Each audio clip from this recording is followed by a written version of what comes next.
Hello students, welcome to tuition time. I am Rajesh Verma and we are going to start physics of 12th class. आज हम start करेंगे chapter electrostatics. अपने copy pen लेकर तैयार हो जाइए। Let us dive together into the ocean of physics. पहला topic जो हम करेंगे वो है फ्रिक्शनल इलेक्ट्रिसिटी। Frictional electricity. हम ये जानते हैं चार्जेस दो तरह के होते हैं, पॉजिटिव और नेगेटिव चार्जेस। जब हम किसी इंसुलेटिंग मटेरियल को, इंसुलेटर को किसी दूसरे इंसुलेटर के साथ रब करते हैं, रगड़ते हैं, तो दोनों बॉडीज पर कुछ चार्ज आ जाता है। इसे हम कहते हैं फ्रिक्शनल इलेक्ट्रिसिटी। ऐसा क्यों होता है? हर एक बॉडी एटम्स से मिलकर बनी हुई है। एटम्स के आउटर मोस्ट शेल में लूजली बाउंड इलेक्ट्रॉन्स होते हैं। एटम के आसपास कई इलेक्ट्रॉन्स होते हैं। जो इलेक्ट्रॉन सबसे बाहर वाले शेल में होते हैं वो बड़े लूज बाउंड होते हैं एटम के साथ। न्यूक्लियस के साथ उनकी अट्रैक्शन काफी कम होती है।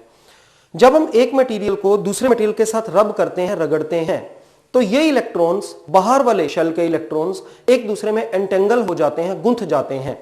दोनों मटेरियल्स जिनको एक दूसरे से रब किया जा रहा है, वो दोनों मटेरियल्स एक दूसरे के इलेक्ट्रॉन्स को हटाने की, डीअटैच करने की कोशिश करते हैं। दोनों मटेरियल्स में इलेक्ट्रॉन्स की अपने अपने न्यूक्लियस से जो बॉन्डेज है, जो अट्रैक्शन है, जो बॉन्ड स्ट्रेंथ है उनकी न्यूक्लियस के साथ, वो इक्वल नहीं होती। जिस मटेरियल में इलेक्ट्रॉन्स लूज बाउंड होते हैं वो मटेरियल इलेक्ट्रॉन्स को लूज कर देता है और वहां से इलेक्ट्रॉन्स हटकर दूसरे मटेरियल पर चले जाते हैं। जो मटेरियल इलेक्ट्रॉन्स को लूज करता है उस पर नेगेटिव चार्ज आ जाता है और जो मटेरियल इलेक्ट्रॉन्स को लूज करता है उस पर पॉजिटिव चार्ज आ जाता है और जो मटेरियल इलेक्ट्रॉन्स को गेन करता है उस पर नेगेटिव चार्ज आ जाता है। फॉर एग्जांपल, अगर हम एक ग्लास रॉड लें और उसको सिल्क क्लॉथ से रगड़ने के बाद हम ये नोटिस करेंगे दोनों बॉडीज पर चार्ज आ जाएगा। ग्लास रॉड पर पॉजिटिव चार्ज आ जाएगा और सिल्क क्लॉथ पर नेगेटिव चार्ज आ जाएगा। अब कैसे पता लगे कि चार्ज किसी बॉडी पर आ गया है या उस पर चार्ज नहीं है? इसके लिए एक इंस्ट्रूमेंट यूज किया जाता है, गोल्ड लीफ इलेक्ट्रोस्कोप। ये बड़ा सिंपल सा इंस्ट्रूमेंट है। इसमें एक ट्रांसपेरेंट ग्लास का बना हुआ एक कंटेनर होता है, एक जार होता है। इसमें एक इंसुलेटिंग रॉड होती है। इस रॉड के लोअर एंड पर इसमें एक कंडक्टिंग रॉड होती है। इस रॉड के लोअर एंड पर गोल्ड के दो बहुत ही थिन लीव्स लगे हुए होते हैं। नॉर्मल कंडीशन में जब कोई चार्ज नहीं होता तो ये दोनों लीव्स बिल्कुल ऐसे सस्पेंड हुए होते हैं, एक दूसरे के पैरेलल। इसके ऊपर एक कैप होती है, ये भी कंडक्टिंग होती है। जब हम किसी चार्ज्ड बॉडी को इस गोल्ड लीफ इलेक्ट्रोस्कोप के पास लाएंगे, फॉर एग्जांपल अगर हम मान लें इसके ऊपर पॉजिटिव चार्ज है, तो हम इस रॉड को इसके पास रखेंगे जब, तो इसके पॉजिटिव चार्ज के कारण से यहां पर नेगेटिव चार्ज आ जाएगा। एज ए रिजल्ट इस पूरे स्ट्रक्चर के दूसरे वाले एंड पर यहां पर पॉजिटिव चार्ज आ जाएगा। इन दोनों गोल्ड लीव्स पर सेम चार्ज आएगा, पॉजिटिव चार्ज।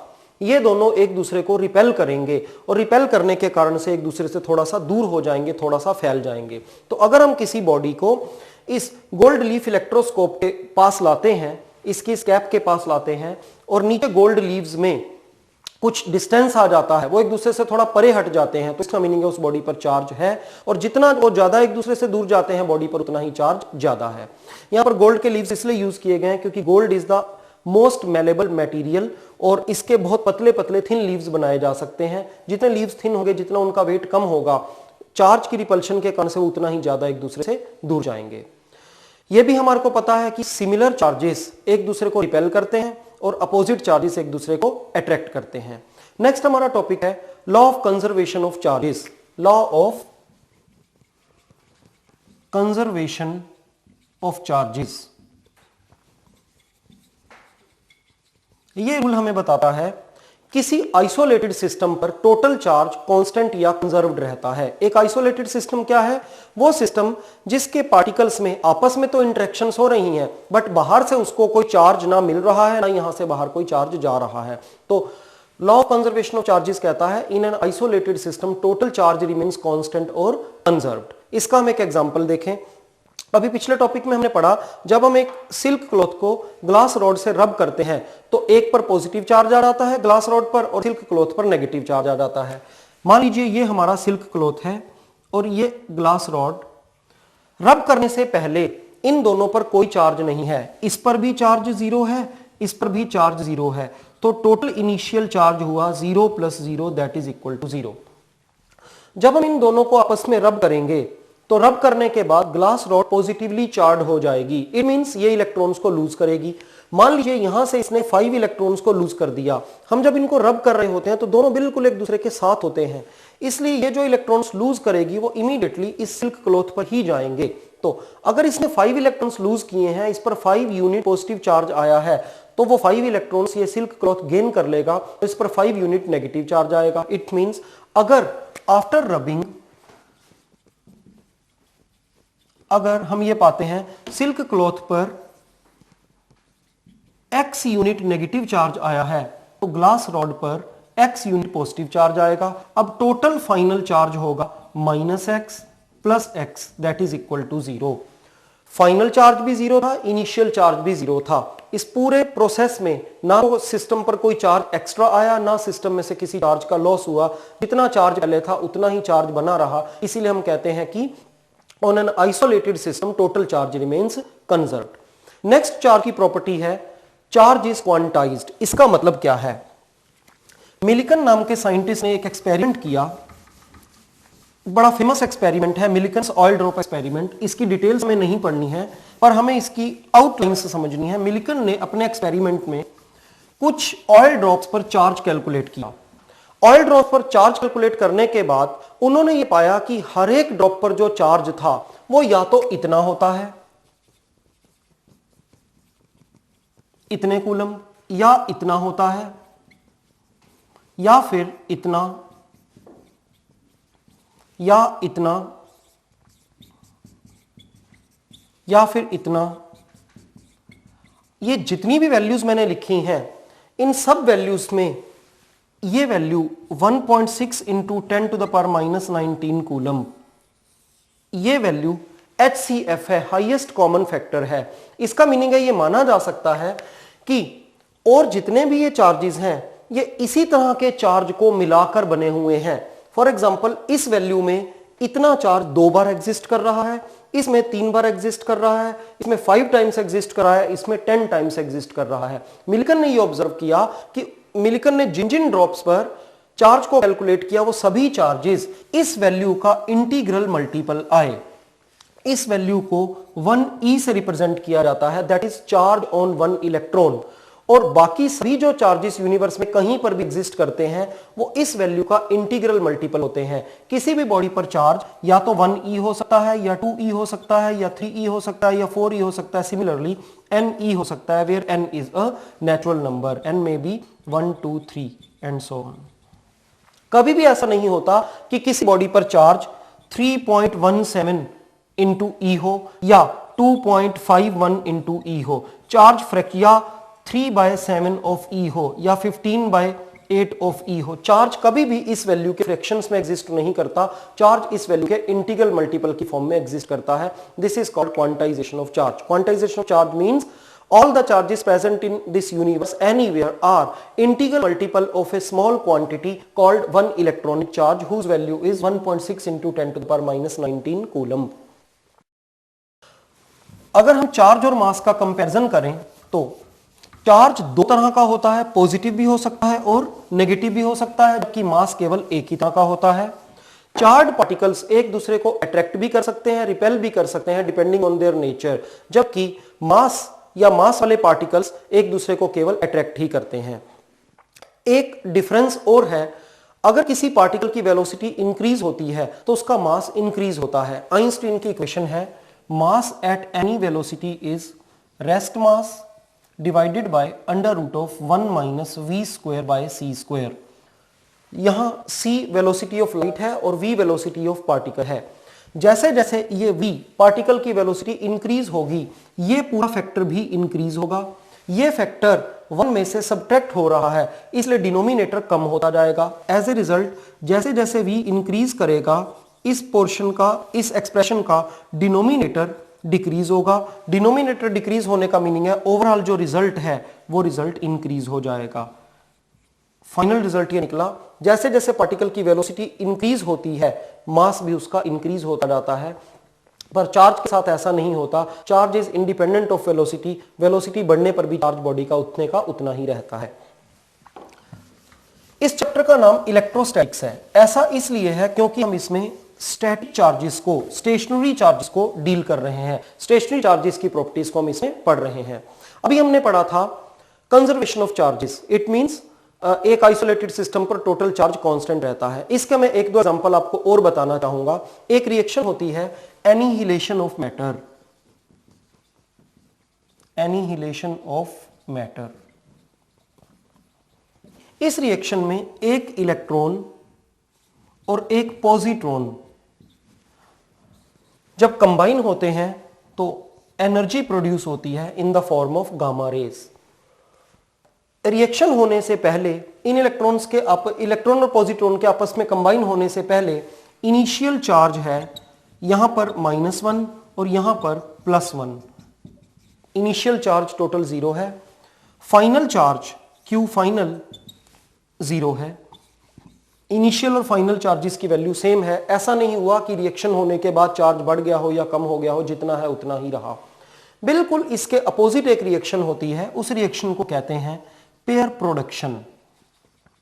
इस रिएक्शन में एक gamma ray which is energy gives rise to a pair of an electron and a positron. Similarly यहां पर इनिशियल चार्ज 0 है और फाइनल चार्ज -1 +1 मिलाकर भी 0 आता है। टोटल चार्ज रिएक्शन से पहले और बाद में कंजर्व रहता है।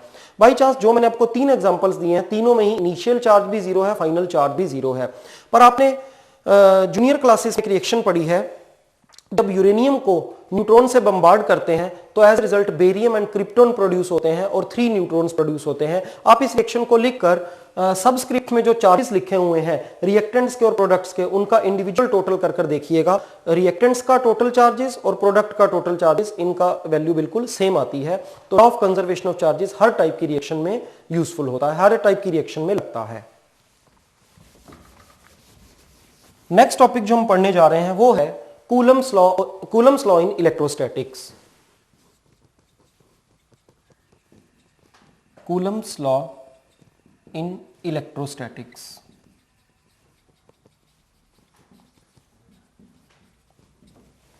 ये इलेक्ट्रोस्टैटिक के अंदर जो हम पढ़ने जा रहे हैं सबसे पहला लॉ है और सारा इलेक्ट्रोस्टैटिक हम कह सकते हैं इसी लॉ पर बेस्ड है। इसी लॉ से आगे काफी कॉम्प्लिकेटेड डेरिवेशंस भी होंगी। क्या कहता है ये लॉ? इस लॉ के अकॉर्डिंग अगर दो चार्ज पार्टिकल्स जिन पर चार्जेस Q1 एंड Q2 हैं वो स्पेस में पड़े हुए हैं और उनके बीच में डिस्टेंस r है, तो ये एक दूसरे को अट्रैक्ट या रिपेल तो कर ही रहे होंगे डिपेंडिंग ऑन देयर नेचर। अगर सेम चार्जेस हैं, सिमिलर चार्जेस हैं तो रिपेल कर रहे होंगे, अपोजिट चार्जेस हैं तो अट्रैक्ट कर रहे होंगे। इनमें जो भी फोर्स है अट्रैक्शन की या रिपल्शन की, वो फोर्स डायरेक्टली प्रोपोर्शनल होती है प्रोडक्ट ऑफ चार्जेस के Q1 इंटू Q2 और वो फोर्स इनवर्सली प्रोपोर्शनल होती है square of the distance between them. इन दोनों बातों को कंबाइन करने पर हमें मिलता है force is proportional to Q1 Q2 upon R square. Proportionality के साइन को हटाकर हम एक कांस्टेंट लगाते हैं। ये कांस्टेंट है 1/4 pi epsilon naught Q1 Q2 upon R square. Now ये कांस्टेंट की वैल्यू है 1/4 पाई एप्सिलॉन नॉट। यहां पर एप्सिलॉन कहलाता है absolute permittivity of free space. अब ये परमिटिविटी क्या होती है और इसकी वैल्यू क्या होती है? परमिटिविटी एक इंडेक्स है जो हमें यह बताता है कि कोई मटेरियल अपने में से इलेक्ट्रिक लाइंस को कितना ज्यादा या कितना कम जाने देता है। अब ये इलेक्ट्रिक लाइंस क्या होती हैं इसके बारे में इसी चैप्टर में हमें आगे डिटेल में पढ़ना है। फिलहाल हम अपना कंसंट्रेशन इस पर रखें। अगर हम इस एक्सप्रेशन से एप्सिलॉन की यूनिट निकालना चाहें तो हमें मिलेगा epsilon is equal to 1/4 pi F then Q1 Q2 upon R square. Epsilon की यूनिट आएगी, फोर्स की यूनिट है न्यूटन, डिस्टेंस की यूनिट है मीटर स्क्वायर, चार्ज की यूनिट है coulomb, coulomb and coulomb. Epsilon की यूनिट आ जाती है कूलम स्क्वायर पर न्यूटन पर मीटर स्क्वायर और इसकी वैल्यू होती है 8.854 into 10 to the power -12। Epsilon absolute permittivity of free space is 8.854 into 10 to the power -12 coulomb square पर न्यूटन पर मीटर स्क्वायर। आगे आने वाले बहुत सारे एक्सप्रेशंस में हमें 1/4πε की वैल्यू बार बार यूज करनी पड़ेगी, तो हम पहले ही इसकी वैल्यू को कैलकुलेट कर लेते हैं। हम वैल्यू सब्स्टिट्यूट करते हैं। 1/4π is 3.14 and epsilon is 8.854 into 10 to the power minus 12। Overall calculation करने पर हमें रिजल्ट मिलेगा 9 into 10 to the power 9। इस यूनिट को हम उल्टा कर देते हैं, हमारी यूनिट हो जाएगी न्यूटन मीटर स्क्वायर पर coulomb square. 1/4πε0 9 into 10 to the power 9 के इक्वल होगा, इसलिए हम कूलम के लॉ को यूं भी लिख सकते हैं, force between two charges is 9 into 10 to the power 9 then Q1 Q2 by R square, इतने न्यूटन। यहां से हमें 1 कूलम की डेफिनेशन मिल सकती है। अगर हम Q1 और Q2 दोनों को 1 कूलम लें और इनके बीच का डिस्टेंस रखें 1 मीटर, 1 1 एंड 1, ये पूरी वैल्यू 1 हो जाने के कारण से फोर्स बच जाएगी 9 into 10 to the power 9 Newton. It means अगर दो चार्जेस हों, दोनों की वैल्यू 1 कूलम हो, उन्हें स्पेस में एक दूसरे से 1 मीटर के डिस्टेंस पर रखा जाए तो वो एक दूसरे को 9 into 10 to the power 9 Newton इतनी फोर्स से रिपेल करते हैं। यहां से हमें कूलम की डेफिनेशन मिली, 1 कूलम वो चार्ज होता है जिसे स्पेस में अपने ही जैसे, अपने ही बराबर एक चार्ज से 1 मीटर के डिस्टेंस पर रखने पर ये उसको 9 into 10 to the power 9 Newton जितनी फोर्स से रिपेल करेगा।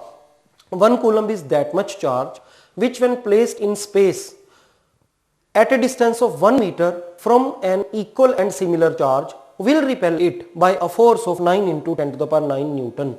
कूलम के इस लॉ ने, जिसकी हमने अभी भी स्टडी की है, हमें बताया दो चार्ज पार्टिकल्स में फोर्स कितनी होती है, पर इस फोर्स की डायरेक्शन किधर को होती है, इस लॉ ने अभी हमें इसके बारे में कुछ नहीं बताया। तो फोर्स की डायरेक्शन देखने के लिए हम कूलम के लॉ की ही वेक्टर फॉर्म को यूज करते हैं। So our next topic is vector form of Coulomb's law in electrostatics. Now we are going to study vector form of Coulomb's law.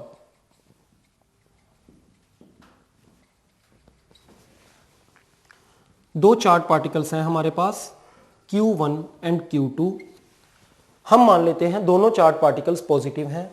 Q1 को Q2 रिपेल कर रहा होगा इधर को। This is force on particle number 1 due to particle number 2. Similarly, Q2 को Q1 repel करेगा। This is force on particle number 2 due to particle number 1. F12 is representing force on particle number 1 due to particle number 2. Now, अगर हम यहां से यहां तक का distance देखें तो इस डिस्टेंस का मैग्नीट्यूड है r, और अगर हम इस पॉइंट से इस पॉइंट तक एक वेक्टर ड्रॉ करें तो क्योंकि वो फर्स्ट चार्ज से स्टार्ट होकर सेकंड चार्ज तक जा रहा है, हम इसे रिप्रेजेंट करेंगे r12 से। और अगर इसका अपोजिट वेक्टर लें यहां से यहां तक तो वो होगा तो इतना ही मैग्नीट्यूड में, बट उसका नाम हो जाएगा r21, 2 से 1 की तरफ। इन दोनों वेक्टर्स का मैग्नीट्यूड r12 और r21 का सेम है और वो r के बराबर है। The value of r12 vector and r21 vector both are same, their magnitudes are same and they both are equal to r। हाँ, ये वेक्टर r12 और r21 एक दूसरे के इक्वल नहीं होंगे बल्कि एक दूसरे के अपोजिट होंगे। वेक्टर फॉर्म से पहले जो हमने स्केलर फॉर्म पढ़ी है उसके according force between these two charges, अभी हम बाहर डायरेक्शन की नहीं कर रहे हैं, तो ये फोर्स होती है 1/4πε0 Q1 Q2 by R square.